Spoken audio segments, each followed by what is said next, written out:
It's best if this video is viewed in a larger device, like a tablet or a computer. Now, if you saw the part one of the video, I was gonna end it there, but to keep the video short, but I went back and looked at the rest of the video, and it looks really good. I forgot some of the moves that I put in, and some of the flight characteristics I could see on the video, so I decided to do a part two. Now, what you see me doing right now is I brought it in because the plane was just too responsive. It was too windy, plus there was a lot of throw from the ailerons on the elevator. So anytime it rolled or pitched up, pitched down, it was kind of erratic. So I had to be very careful on the stick. So I brought it down, and you see me adjusting the expo to tame it down a little bit. Now, as you see again, once I let it go, I believe I was at full throttle, but into the wind, and it just shot off like an arrow. So here we go. Let's see what we got.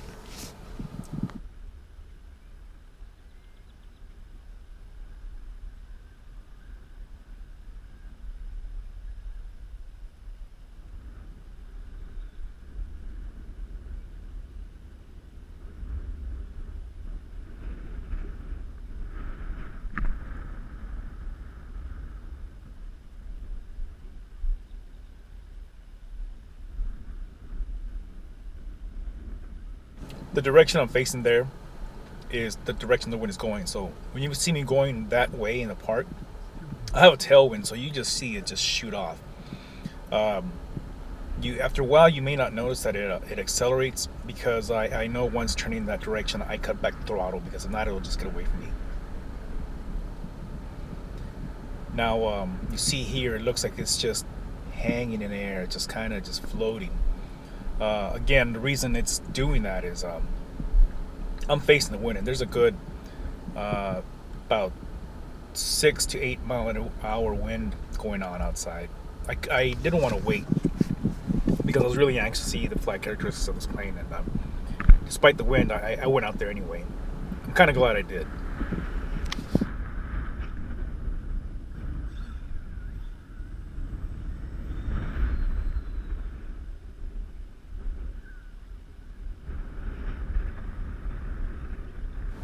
It has no problems going vertical and rolling while going vertical, as you can see.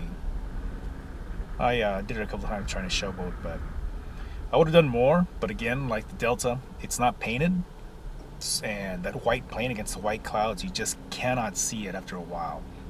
I lost orientation on this plane a couple of times, and then of course I regained visual on it, and could take control again.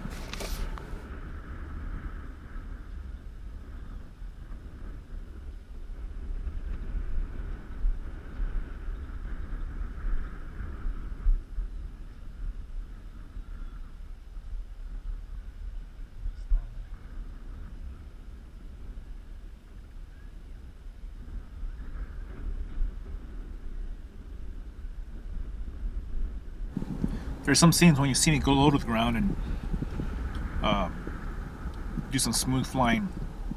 I'm actually trying to land, but I can't. The wind keeps kicking up, and it just keeps every time the wind kicks up, it shoots it up. And after a while, I just give up. I decided to keep flying. The only reason I was trying to land is because I'm trying to practice my landings with this plane. But I'll do that later.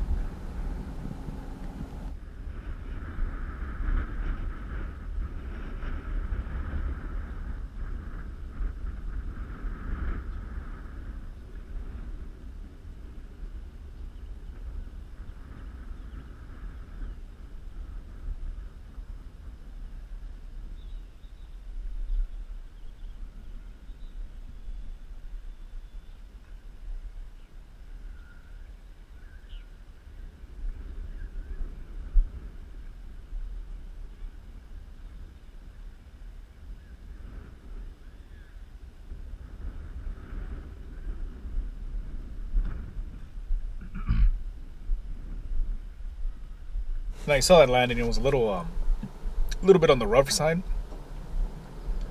Even though this grass, it looks like a smooth, soft landing, it actually isn't. It's quite an impact. Again, you couldn't hear it because of the case I have my camera in right now. But if you take a close look, there is no visible dings or bends on the airframe.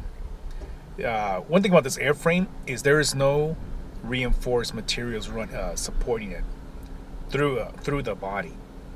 It is all foam. Some planes use a carbon fiber spar, some use a balsa spar or a plywood spar. This plane is all foam with the exception of the landing gear, the firewall holding the motor, and a barbecue skewer. It's made out of bamboo holding the top and the bottom halves together. Only so it doesn't fly apart, because that's part of the removable, swappable series in the kit.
Now, in case some of you are wondering why I didn't put an onboard cam on this one like the way I did with the Delta, this is truly the first time this plane has left the ground.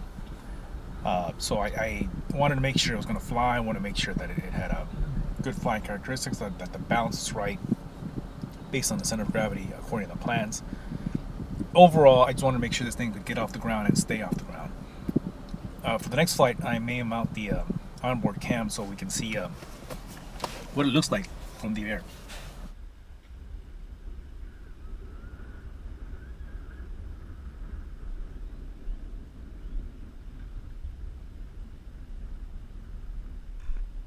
Finally got on the ground, but not as I had intended. Next time.